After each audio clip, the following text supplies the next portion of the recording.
Home buying hack. Let's talk about the seasonality of the calendar year, and is there a better time to buy a house than, say, another month in the year? So let's talk about January and February. During these snowy months, traditionally, now I'm talking prior to COVID, before the whole real estate market took off and things went crazy, but historically January and February had much lower inventory levels, which meant that there were less houses to pick from, and typically in the past you could have been the only offer on that particular house. Things have completely changed now for January and February. Our inventory levels are extremely low and buyers are out in droves and multiple offers are happening, and it's completely different than it ever used to be. But as a buyer, I also want you to take into consideration that snow can hide defects.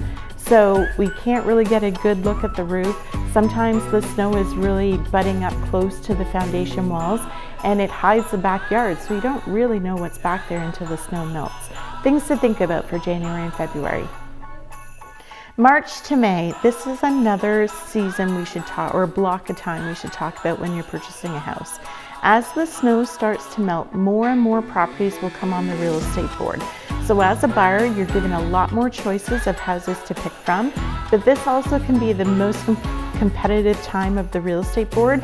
So you can be competing with more buyers on more properties, but very likely that you're going to be paying top dollar and well over list price. So it's a little bit more competitive during this time frame. June and August, this is when properties can be on the real estate board a little bit longer. These properties might have been leftovers from the spring market, which means other buyers have passed on them. They might require more renovation work.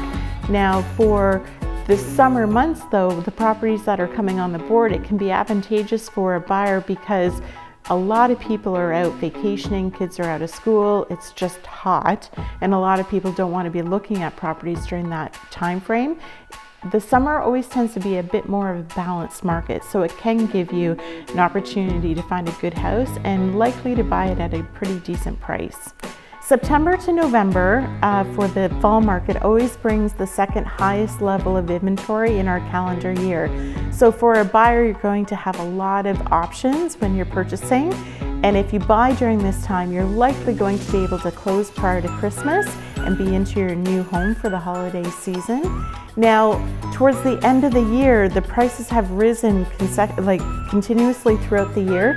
So by the time we get to the fall market, you likely are paying for a higher price in the fall than you were in the spring.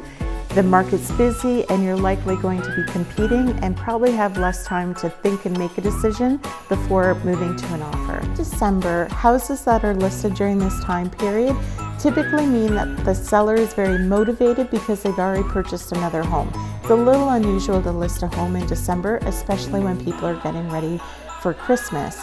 But for a buyer, there's two things to keep in mind. As we're ending the year, you're probably paying a higher price in December than you would have in January, but you're still paying a lower price than the next following spring. So ultimately, when you're looking for a property and you're trying to figure out if it's the best time to buy for you, ultimately the answer is buy when you can afford it. Whether you're a first-time home buyer, this is a move-up home, or it's a luxury purchase for you, you make the decision when it's right for you and your family. If you want to talk more about what's right for you, give me a quick call or a text at 519-546-3555.